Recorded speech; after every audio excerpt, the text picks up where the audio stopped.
first of all, Alenka, could you tell us more about who you are? What do you do, actually? Hello, everybody, again. Well, my name is Alenka. It's an old-fashioned name, I guess, but I like it. Well, my life, it was quite interesting. And as I said, usually I live now maybe already a 7th or 8th life in one life. So I think there was a lot of changes in between, a lot of challenges that I had to accept and deal with it. So I guess the life is a process, and if you accept the process, then you really don't think about the target, which means that in the way of process, everything happens, and you have to live that time and not too much think about the final target. Thank you. That was a great introduction into change management, actually, into our discussion. IZTOK, can we hear more about you? Hello, everybody. I'm very glad to be here today. Yeah, as you can see from my hairstyle, I'm already a long time in the business. My business is related to information technology business. So in my life, I was really sharing a lot of international companies, also national companies, different functions, among them IBM, currently Hewlett-Packard, and in between I was leading company Autenta, which is the service provider company from Telekom Slovenia Group. Yeah, I would agree that life is full of changes, and when you look at yourself in the mirror and you see that you really, your professional life is really leaving some traces. Thank you very much for presentation. So this panel is about change management. So I suggest that first of all we define this concept of change management and what it actually means. While I was preparing for the panel, I found a definition that I think really suited. It's from Tim Creasy. Change management is a structured approach for ensuring that changes are thoroughly and smoothly implemented and that the lasting benefits of the change are achieved. Alenka, would you add something to this definition? Maybe, I don't know, you have your own definition of the concept. Could you please share with us? Well, I do agree. I think that the change and acceptance of the change is also part of the responsibility of each individual or the company as a whole, the family and the state or the nation. If you accept the change and you are responsible how to react on that change, and that you have to, when you are changing, you have to be responsible for the effects of the change. So I think that the process has to be like part of the life. From my experience, I think that also in Slovenia, we are afraid of changes because we love to be in the comfortable zone. And sometimes we do need somebody to kick us out. And we have to see that opportunity and accept that opportunity, that we actually step forward, although we know that sometimes we feel fear of changes, and we have to accept that. Okay, do you see yourself as a change manager? Are you the one who's kicking others in the ass to go out of their comfort zone? Yeah, even my son told me that. But of course he's doing that to me also. So you know he's kicking me out of my comfortable zone. So I think that's a very mutual cooperation, and I think also my co-workers at Spirit would agree to that. They are sitting all over there. Yes, I love changes, and I think that changes make progress, and that's very important. Okay, thank you. IZTOK, can you explain maybe the process of change management on a concrete example from your experience? Yes, I would like first to add that we live in the very turbulent times, and just the constant change can bring some results. So maybe I should say a little bit of or an example from company Autenta that I managed before. So basically, we had a very strong 4 years business. Actually, we started with 14 million euros annual turnover. After 4 years, we actually finished at 32. So the growth was really extreme growth. From the number of employees, we started with 80 people and finished with 125. So, and actually this good performance was recognized also by on the competition for Golden Gazelle, Zlata Gazela, where we were, I don't know, 2011, I think. We were the fastest growing company in the central Slovenia, which is more or less the whole Slovenian market, at least for us. This was a little bit of, I don't know, a surprise, because typically IT companies lately are not the fastest growing. Yeah, this was if we talk about 15, 20 years ago, then IT companies were really growing fast. But lately, this growth is really limited. Not to say that currently we are more or less flat and waiting for the new solutions on the market, which are generating again the necessary growth. So this was kind of interesting thing, and I would like to say that maybe how did we achieve this growth? First of all, you have to have the associates, your colleagues, who are 100% committed. So the commitment is the first thing that you need to achieve with your guys. If the commitment is not there, you will not succeed.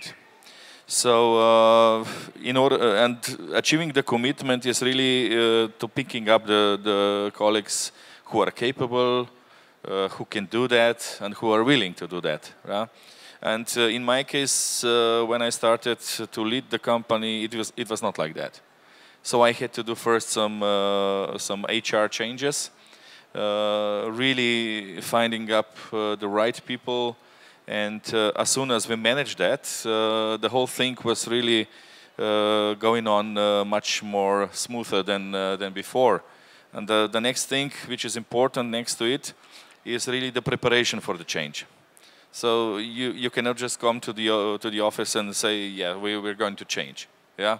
So the preparation is usually a really long-term process, and which should really involve all employees in the company. And the most important thing how to deal with that is really the right communication. The communication can be either formal, either informal. So I implemented, let's say, Friday morning coffee speech. So that was usually bi-weekly or monthly, depends really on the necessity of the communication, of the things which are going on. And actually my colleagues were really looking forward for these meetings, because there was absolutely no questions that I didn't answer. I could answer maybe a little bit more in details, maybe a little bit less, but absolutely I never refused any kind of questions, although it was as much hard as possible. So, and with that you gain trust. And the third important element is really leading by example. So you cannot expect that your colleagues are in the office 8 o'clock in the morning if you come at 10. Yeah, so that's one thing that for me it's important. So I'm usually one of the first people at work, and it's normally that I leave one of the last the office, although I'm during the day more or less away on the meetings and so on. So all these elements, if I'm very quick and so on, all these elements then really assure and prepare people, the team, for the change. Great, thank you very much. Alenka, you are in charge of the program for stimulating and developing entrepreneurship with social impact and reinvention of business process and models. Okay, so you probably deal with changes on a daily basis. do you have some kind of methods or approach on how you deal with change? Are there any secrets to that? How do you do it? Well, as a state agency, public agency, we of course have to deal with the ministry and with our customers, which are the companies or potential entrepreneurs. So basically, all of us, we have to be prepared to deal with the communication process that is one going toward the ministry and the one going down to the entrepreneurs and to the actually on the ground to the field. Of course, when we started with this project or program 2 years ago, actually this program involved out of the social entrepreneurship at the beginning. And of course, we saw that the basic understanding of the social entrepreneurship is not the way that it should be. So actually we made a change. And we made a change that in Slovenia we have to build our own case study, because usually we were also like adopting some models from the abroad, like from Spain, France, or so on. But we soon recognized, because we were working on the field a lot, that we have to first develop our own case study or our own experience in Slovenia. So, of course, we started with this program called Entrepreneurship with a Social Impact. And we had to communicate that up to the ministries and down to the field. And I think, again, it was a time-involved thing. First, we have to communicate this within the agency, that everybody feels with that, understands that. And of course, then we have to proceed this toward our stakeholders who actually give the money, and down to the potential entrepreneurships that actually will develop their own businesses according.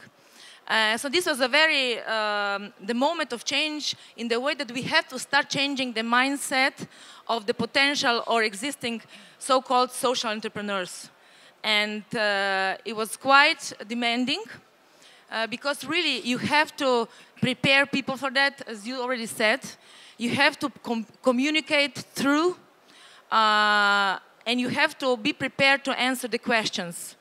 People are afraid, or we are afraid of changes. I mean, we have to honestly admit, although we sometimes say, well, we are not, but yes, in deep side, we're still afraid that something, you know, doesn't work. But of course, we have to try. So I think the communication was the main point. But what I learned personally, and how I changed personally in this process, was that years before, I would go like straight forward and say, well, now this is the program, we have to implement like this way, we have to, that's how we are targeting, and, you know, go to the barricades, and of course you always get shut down, you know. So I personally learned that you really have to take, it takes time always, and you have to go step by step, and you have to really make some time to explain people, and then they then understand and accept it. Before I was just, well, they don't understand, they don't follow me, or especially in the ministries. But I saw that if I go there and if I make time for that they will follow, and they will take the ownership of that, which is very important. Sometimes we are afraid of that, well, this is my idea, this is my program, this is my, you know, idea or product, but basically I don't own anything, right? We have to build the ownership. If we build the ownership of the community, then there's no question that this will, I mean, it definitely will succeed. And will have some basic and very good impact in the community. And I think that we succeeded. We now have, I mean, in the Spirit Agency, we have this program, and over there we have the first 17 or 16 companies that really went through this process of change.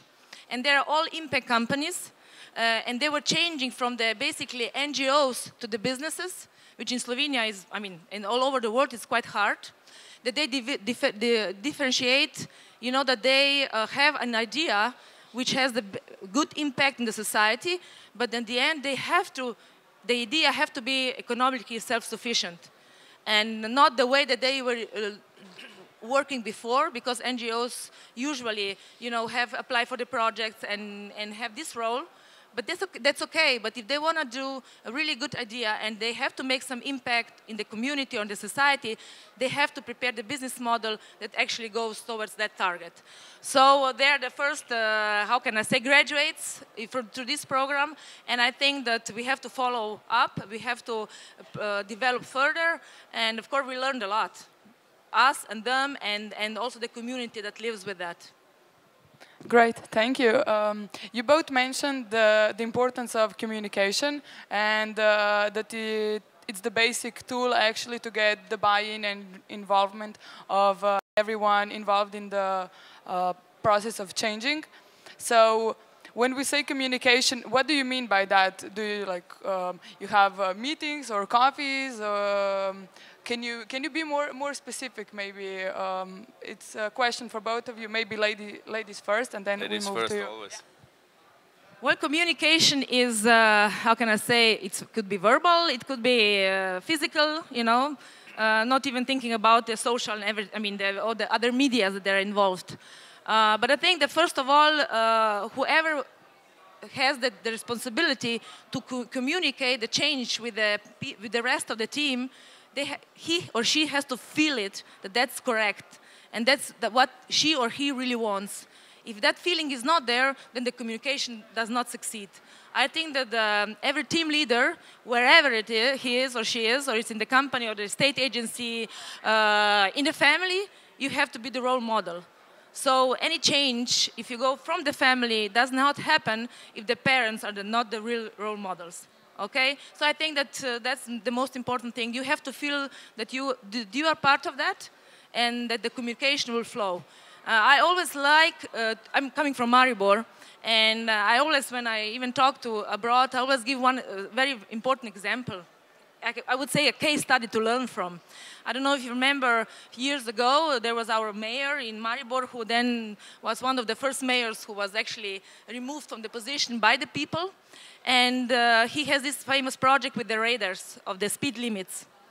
And I think when we are talking about, I think that the main mistake made there was that this project was not communicated to the community. And I believe that the intention was good, because there is a problem in Maribor because of the speed limits. And there's no control over it. But the thing was that he didn't communicate it. If he didn't prepare the city and the people and the population and the drivers that this is the important, how can I say, security or safety measurement. And I think that was a really good case study, you know. And of course he got, you know, whatever happens then, but we won't discuss that. But that was a very important case study. I think that people will accept it, will take it as part of their life, but through the process, through the communication, that they have to feel that that's part of them and they own that, okay? Thank you. Yeah, I would like to continue where you stopped, right? Because I think this is a very good example. And that's for me, usually for the last 10 years, when I start business year, I really started with the kickoff meeting, all-employee kickoff meeting. So all-employee kickoff meeting is usually, if we take the calendar year, in January, end of January, and I combine the serious topics with a little bit of the team building event, right? So basically you are presenting on that kickoff meeting the strategy for the year. So you present really who's going to do what, the organizational chart and the changes if they are applicable. You show where the focus on the business will be this year and so on. And this is usually already the result of, let's say, management business planning, which we usually have maybe a month before and so on. So the management really prepares the whole strategy. And beginning of the calendar year, then we present this strategy to all employees. Of course, all employees, they have a possibility to participate, to work along, to give some their own thoughts and so on. And basically, I think, as Alenka already mentioned, if you are good prepared for the year, I mean, then you don't need to explain every month where do we go. We know exactly where do we go. We explained, we showed, we pointed out the targets that are ahead of us. Each of us, we know what do we have to do.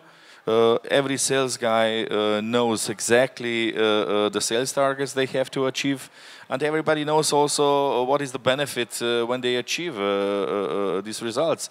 Whether they can make some extra money because they are better than expected and so on. So this is then more or less valid for the whole year, unless something else important happens. In this case, then you have to repeat after 6 months, 8 months, whatever. You have to repeat again what the main changes are and so on. And at the same time, sometimes it can be expensive if you take the whole company somewhere out for one night and so on. But even that's possible because you see the benefit of getting people knowing each other better. Actually, you establish the true friend or colleagues relationships and so on. And this is sometimes so important that you cannot believe it.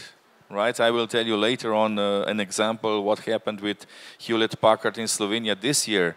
But again, the results of that was even surprising for me because I saw the commitment of my colleagues was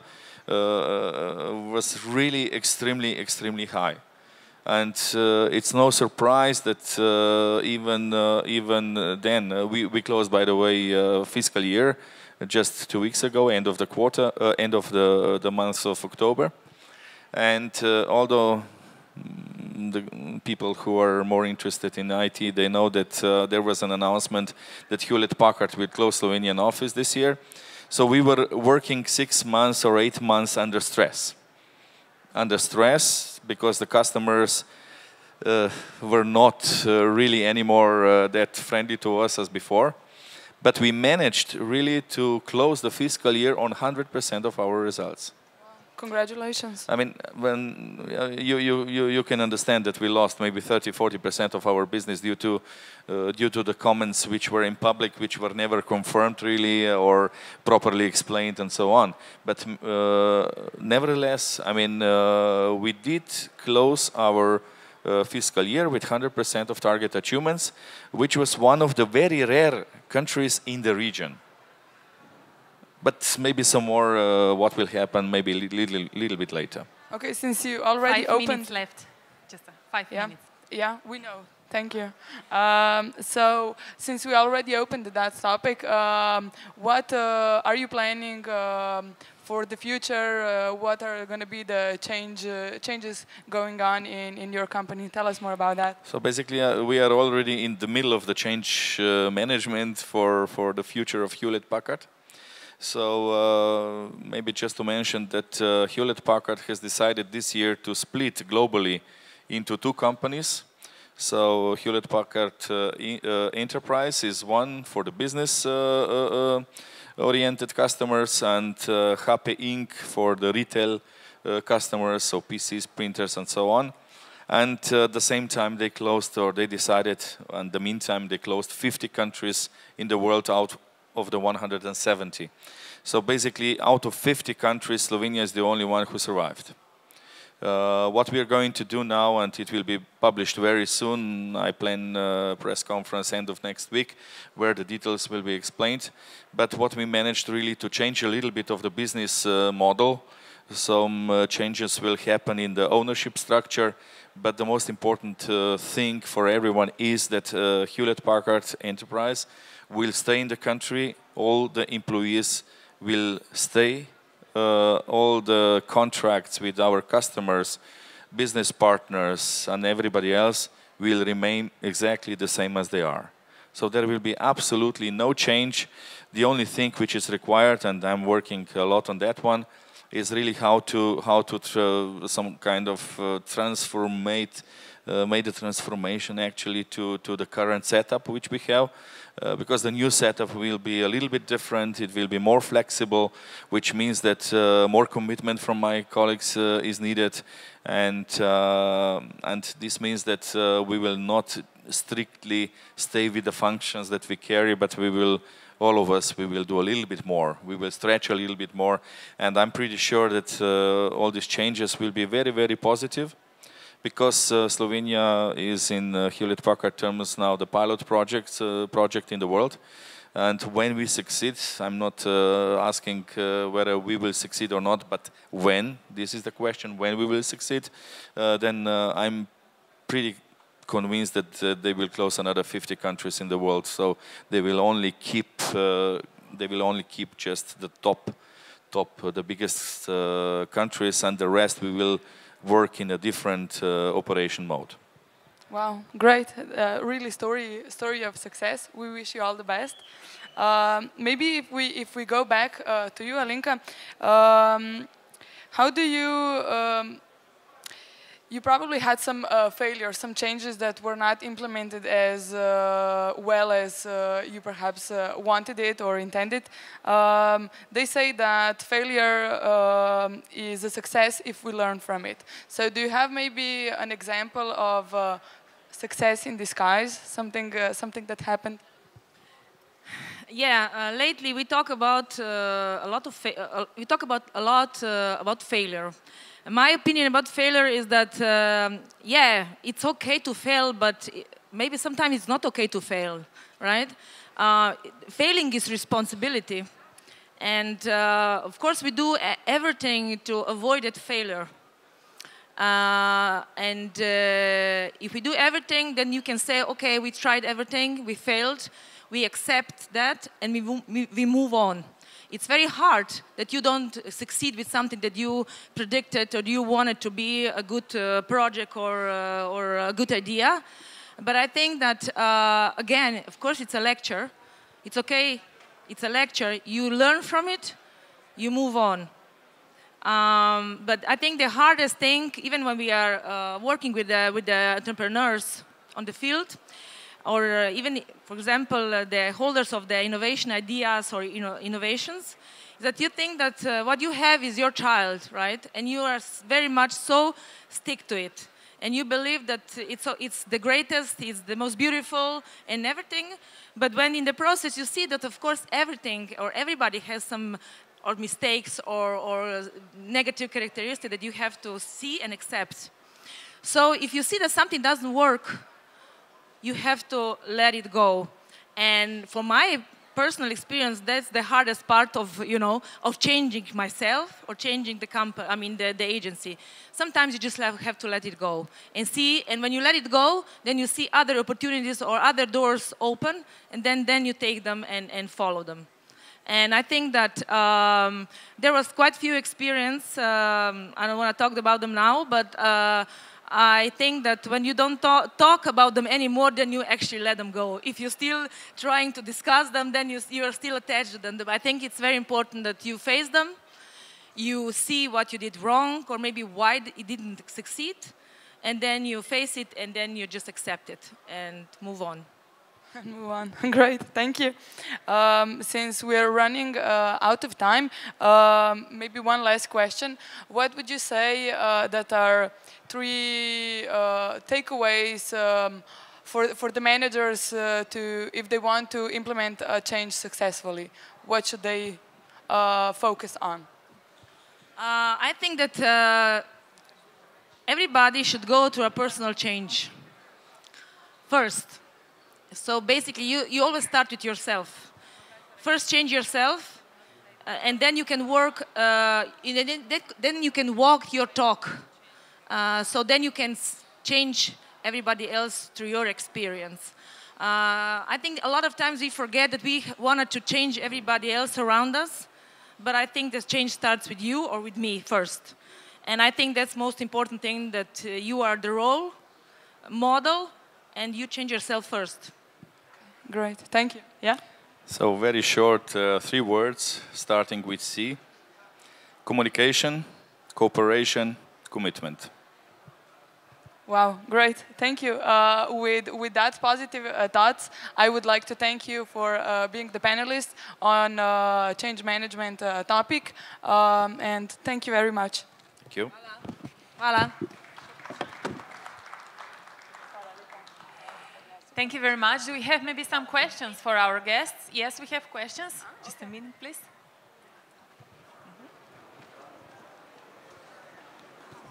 Hi, just a quick question. Sorry, everyone gets up, then everyone has to sit down again.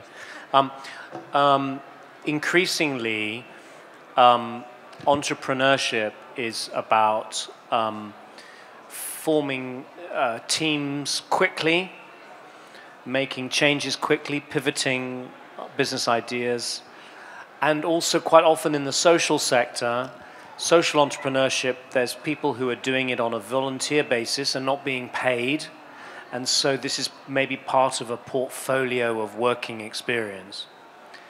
So the question is this, is that change management feels like it's a lot of time, a lot of meetings, communications, thought, strategy, which within corporate life is possibly easier because you're paid and you've got a structure around you and support teams, etc. So from your experience, to people who are involved in very flexible, pivoting, moving, half volunteer, half paid, bit of a messy scenario, and like me, you're looking after a lot of people actually, but who are similarly working in a slightly chaotic framework, but that's part of the energy and that's part of the reason for the success. Is there some advice you have in terms of implementing change and management? I mean, is it really absolutely you've got to find the time, you've got to put that time in your diary and do not move it? Or if you don't have time, literally, do you have any advice in terms of making changes and how to manage those changes? When in effect you have people who are employed by you, but quasi-employed by you, who are signed up to the vision and signed up to the strategy. But if you want to change it, any advice, just very simple advice as to how to manage this. Because this is also part of the future of corporate life, as also big companies reconstruct or devolve responsibilities into small innovation units and small innovation companies and startup culture. Big question, long question, but your advice would be really helpful. Well, now coming from the state agency, right? I think that, well, from my experience, I've been head of the sector for about 12 years. Now I'm not anymore, but it doesn't matter. I think that it's very hard, especially when people, I think there are a lot of great employees in the state companies or state agencies. But I think the management and our stakeholders, which are the ministries, they don't see that change necessary. And it's very hard then, you know, to not even to implement the new programs with the change effect, but also to see people to change. And I think it's very hard, and I hope that sometimes that will change. Regarding the impact businesses, what our experience was that, yeah, it was very hard because they were moving from, like I said before, NGOs, and they were like in a zone where they were working partly paid, partly non-paid, with volunteers and so on. And the focus that we had to do with them is that we said, okay, even if you have the volunteer, you still have to put the structure in the place, which means that somebody wants to volunteer to work with you, you have to tell him, okay, I need you, or I don't need you. If I need you and you are prepared to work for me, then this and these are your obligations, you have to fulfill them. Nevertheless, or doesn't matter if you're not paid. So that was very hard that they approach in this way to the volunteers, for example.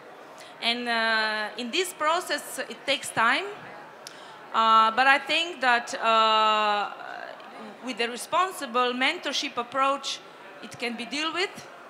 But I think that to be a responsible coach for that businesses, you have to have your own experience.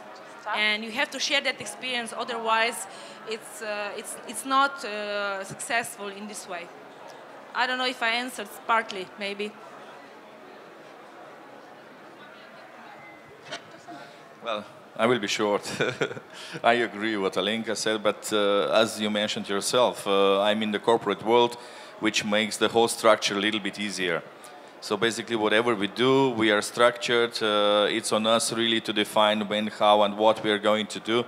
At the end of the day, we follow the corporate rules, objectives that are set and clear and transparent. And then, in order to achieve these objectives, we need to really align among ourselves. And the key word again, as I mentioned before, is already is a commitment. And when you get a commitment from your people around you, and this is also the commitment you only gain if you're a trusted person. The trusted person means that whatever you say, you actually do.